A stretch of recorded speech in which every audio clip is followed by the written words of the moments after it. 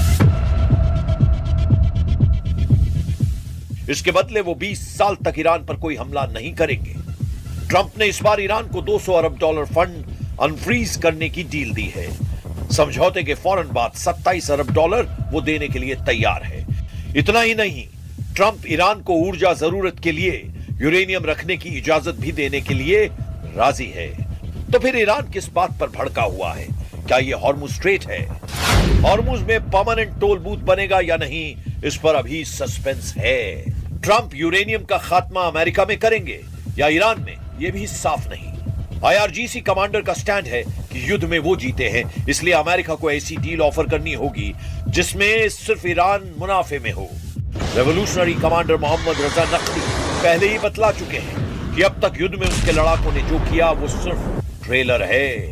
Ceasefire खत्म होने के बाद अमेरिका को ऐसा झटका लगेगा जिसकी ट्रंप ने कल्पना नहीं की है।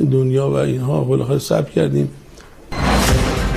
ईरान के इरादों का कुछ हद तक अंदाजा ट्रंप को लग चुका है, इसीलिए अमेरिका ईरान के जहाजों को जहां भी देख रहा है उन्हें अपने कब्जे में ले रहा है। ओमान की खाड़ी के बाद अमेरिका ने हिंद प्रशांत समुद्री रूट पर ईरान के जहाज पर कब्जा कर लिया है। प्रेसिडेंट डोनाल्ड ट्रंप ने यह भी धमकी दी है कि ईरान ने कई बार युद्ध विराम समझौते को तोड़कर धोखा दिया है। इस बीच ईरान से मिली खबरें ट्रंप की टेंशन दोगुनी कर रही हैं। ईरान ने सरप्राइज हमले की पूरी तैयारी कर ली है। ईरानी मीडिया की रिपोर्ट के मुताबिक ईरान ने दूसरे राउंड में युद्ध के शुरुआती कुछ सेकंड्स में अमेरिकी सैन्य अड्डों और इजराइल के अंदर घुसकर हमले का प्लान बनाया है। ईरान फोर्स ने दुश्मनों को इस बार नरक दिखाने की धमकी दी है। ईरान ने सीजफायर में मिली मोहलत में तैयारी की, नए हथियार बनाए, नई मिसाइलें बनाई। ईरान ने अंडरग्राउंड मिसाइल बेस एक्टिव कर रखे हैं। ईरान ने दावा किया है कि अभी उसकी 70% मिसाइलें युद्ध में लॉन्च होने से बची हैं। इन मिसाइलों की मार इजराइल को झेलनी होगी। अमेरिका के सैन्य अड्डे इनका निशाना बनेंगे। मगर युद्ध का दूसरा दौर ईरान को भी बहुत भारी पड़ सकता है, क्योंकि ट्रंप का दिमाग गर्म हो गया तो फिर एटम बम फटने से कोई रोक नहीं पाएगा।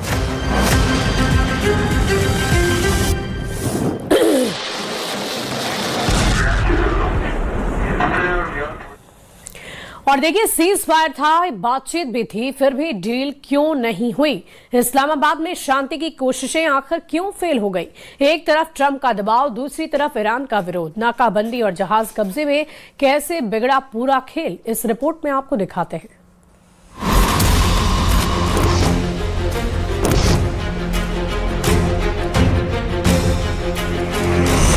क्यों फेल हुई ईरान अमेरिका की बातचीत? क्यों फिर शुरू हुई ईरान अमेरिका में हॉट टॉक? दुनिया के लिए यह घड़ी अनिश्चितता से भरी है, क्योंकि पश्चिम एशिया में हालात हर घंटे बदल रहे हैं। ईरान और अमेरिका के बीच बातचीत इसलिए फेल हुई क्योंकि जमीन पर हो रही कार्रवाइयों ने कूटनीति को कमजोर कर दिया। चंद घंटों पहले अमेरिका ने सीज फायर बढ़ाने का ऐलान किया, लेकिन साथ ही ईरान के खिलाफ हॉर्मुज के आसपास नाकाबंदी जारी रखी, जिससे ईरान का तेल निर्यात प्रभावित हुआ। ईरान ने इसे युद्ध विराम का उल्लंघन बताया और कहा यह युद्ध अपराध है। यही नहीं, 19 अप्रैल को अमेरिकी नौसेना ने ओमान की खाड़ी के पास ईरानी कार्गो जहाज टोस्का को कब्जे में ले लिया, जिसे तेहरान ने अंतर्राष्ट्रीय कानून के खिलाफ बताया। इन दोनों घटनाओं ने भरोसे को पूरी तरह से खत्म कर दिया। नतीजा ये हुआ कि इस्लामाबाद में पाकिस्तान की मध्यस्थता में चल रही शांति वार्ता बिना किसी ठोस नतीजे के टूट गई और दोनों देशों के बीच तनाव बढ़ गया। इस तनाव को ईरान की चेतावनी से समझिए। ईरान के खातम अल अंबिया सेंट्रल हेडक्वार्टर ने साफ कहा है, अगर इस्लामिक रिपब्लिक के खिलाफ कोई भी कार्रवाई हुई तो जवाब पहले से तय ठिकानों पर पूरी ताकत से दिया जाएगा। ईरान की फौज लंबे समय से पूरी तरह तैयार है और ट्रिगर पर है। बच्चों का कत्ल करने वाले ज़ायोनिस्ट शासन को पहले से भी कड़ा सबक सिखाया जाएगा। यही नहीं, सीज फायर के इस दौर में ईरान किसी भी तरह की नरमी दिखाने के मूड में नहीं है। सीज फायर के इस दौर में ईरान अपने इरादे और ताकत दोनों का खुलेआम प्रदर्शन कर रहा है।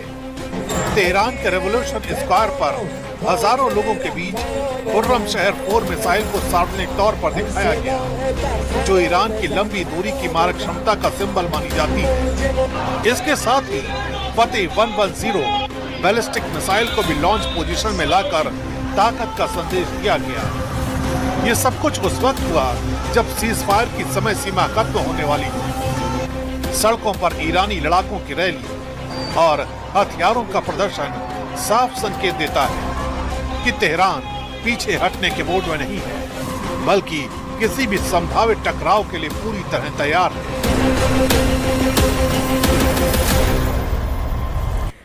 और देखिए, इधर ईरान में सवाल ये उठ रहा है कि किसके फरमान पर IRGC चल रहा है। क्या वो नए commander in chief Ahmad Vahidi हैं, जो पर्दे के पीछे से अमेरिका के साथ होने वाली बातचीत की रूपरेखा तय कर रहे हैं? वाहिदी क्यों इतने अहम हैं, इस स्पेशल रिपोर्ट में आपको दिखाते हैं। वाहिदी ने कमांडर बनने के साथ ही मिलिट्री काउंसिल का गठन किया, जिसमें ईरान की संसद के speaker Mohammad Bagher Ghalibaf, national security council के एक सेक्रेटरी मोहम्मद बघेर जोलगद्र और सुप्रीम लीडर के मिलिट्री एडवाइजर मोहसिन रेजाई शामिल थे। गालिबाफ तेहरान के मेयर रह चुके हैं, IRGC की एयरफोर्स के कमांडर भी रह चुके हैं और अब भी इस मिलिट्री जुंटा यानी कि सैन्य शासन का राजनीतिक चेहरा बन गए हैं। मोहसिन रेजाई और जोलगद्र पुराने जनरल हैं, यानी अभी ईरान पर जिसकी कमान देखी जा रही है उसमें कोई भी मॉडरेट या नरमपंथी नेता नहीं दिखाई दे रहा। फिलहाल वाहिदी की अगुवाई में मिलिट्री काउंसिल ही इस जंग में फैसले ले रही है। ईरान के चुने हुए प्रेसिडेंट मसूद पजेश्कियन के साथ वॉर में चल रहे इस मुल्क की पूरी सिविलियन सरकार को किनारे कर दिया गया। इसका एक नमूना तब देखने को मिला जब प्रेसिडेंट पजेश्कियन ने इस्लाम खतीब की जगह हुसैन देगान को ईरान का नया इंटेलिजेंस मिनिस्टर बनाने की कोशिश की। मीडिया रिपोर्ट्स के मुताबिक अहमद वाहिदी ने बीच में ही आकर प्रेसिडेंट के इस फैसले को सीधा वीटो कर दिया और प्रेसिडेंट की लिस्ट खारिज कर दी।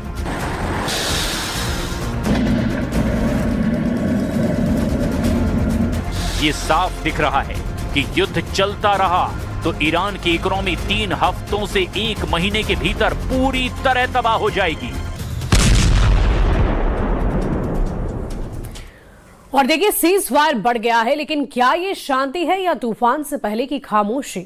अमेरिका ने ईरान को वक्त तो दे दिया, लेकिन दबाव अब भी बरकरार है। अगर ये बातचीत फेल हुई और एक बार फिर युद्ध भड़का तो सिर्फ पश्चिम एशिया ही नहीं, भारत तक इसकी आंच पहुंचेगी।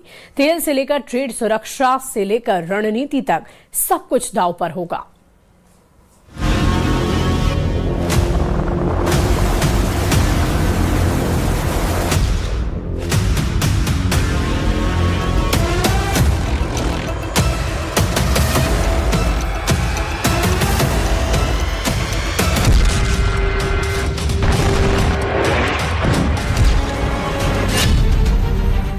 अगर जंग दोबारा भड़की तो क्या होगा?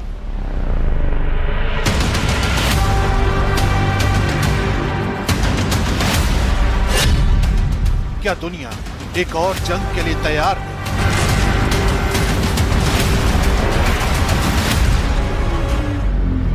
पश्चिम एशिया में युद्ध के घातक परिणाम।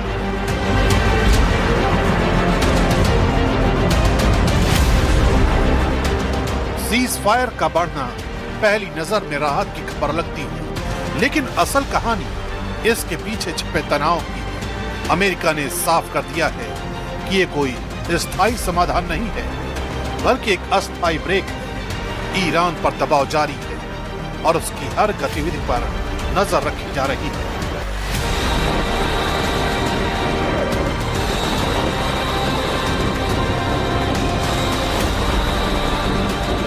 अगर ईरान का प्रस्ताव अमेरिका को खुश नहीं करता तो ये सीज फायर कभी भी खत्म हो सकता है। ऐसे में ये पूरा क्षेत्र बारूद के ढेर पर बैठा हुआ है, जहां एक चिंगारी पूरे पश्चिम एशिया को फिर से युद्ध की आग में झोंक सकती है और इस आग का असर कई देशों को झुलसा सकता है। लेकिन कैसे, ये समझने से पहले हमें पश्चिम एशिया के भूगोल को समझना होगा।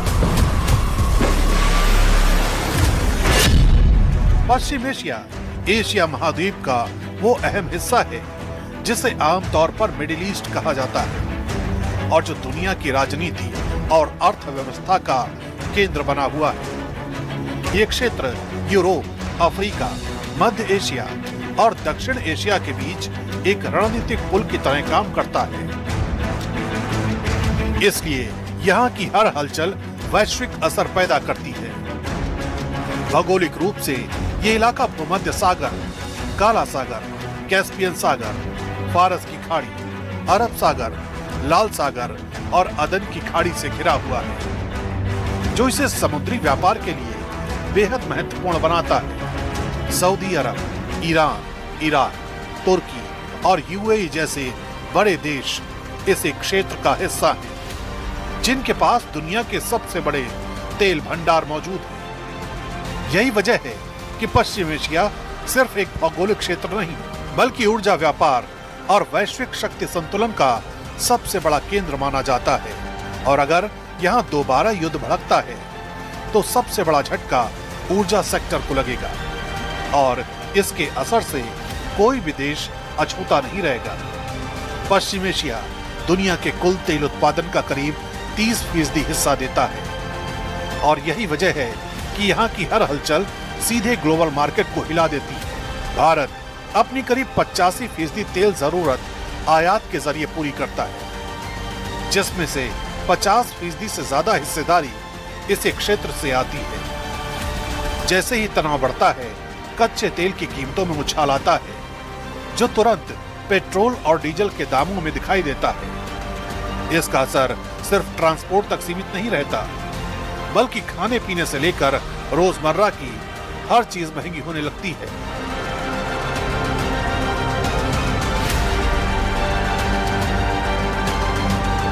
अगर ये संघर्ष लंबा चलता है तो असर सिर्फ तेल और महंगाई तक सीमित नहीं होगा, बल्कि वैश्विक सप्लाई चेन को भी गहरा झटका लगेगा। पश्चिम एशिया से गुजरने वाले समुद्री रास्ते, खासकर हॉर्मुज, दुनिया के सबसे अहम ट्रेड रूट्स में गिना जाता है। यहाँ से रोजाना लाखों बैरल तेल और भारी मात्रा में सामान दुनिया के अलग अलग देशों तक पहुँचता है। जैसे ही युद्ध का खतरा बढ़ता है, शिपिंग कंपनियां अपने रूट बदलने लगती हैं या बीमा प्रीमियम बढ़ा देती हैं, जिससे ट्रांसपोर्टेशन की लागत कई गुना बढ़ जाती है। भारत के लिए यह सीधा असर निर्यात और आयात दोनों पर डालता है। इलेक्ट्रॉनिक्स, उर्वरक और खाद्य तेल जैसे जरूरी सामान महंगे हो सकते हैं। अगर हालात और बिगड़े तो ये वैश्विक मंदी की आहट भी बन सकता है, जिसका असर हर घर तक महसूस हो। सुरक्षा के लिहाज से भी ये संघर्ष भारत के लिए चिंता का विषय बन सकता है। पश्चिम एशिया में लाखों भारतीय काम करते हैं और युद्ध की स्थिति में उनकी सुरक्षा सबसे बड़ी चुनौती बन जाती है। पहले भी ऐसे हालात में भारत को बड़े स्तर पर अपने नागरिकों को निकालना पड़ा है। इसके अलावा आतंकी गतिविधियों के बढ़ने का खतरा भी रहता है, जो क्षेत्रीय स्थिरता को और कमजोर कर सकता है। रणनीतिक तौर पर भी भारत एक मुश्किल संतुलन में फंस सकता है। एक तरफ अमेरिका और इजराइल के साथ उसके मजबूत रिश्ते हैं, तो दूसरी तरफ ईरान के साथ भी महत्वपूर्ण कनेक्शन है, खासकर ऊर्जा और कनेक्टिविटी के मामले में। ऐसे में युद्ध की स्थिति भारत को एक जटिल कूटनीतिक परीक्षा में डाल सकती है। यानी सीज फायर का बढ़ना फिलहाल राहत जरूर है, लेकिन अगर यह अस्थायी शांति टूटती है तो इसका असर सीमाओं से बहुत दूर तक महसूस होगा।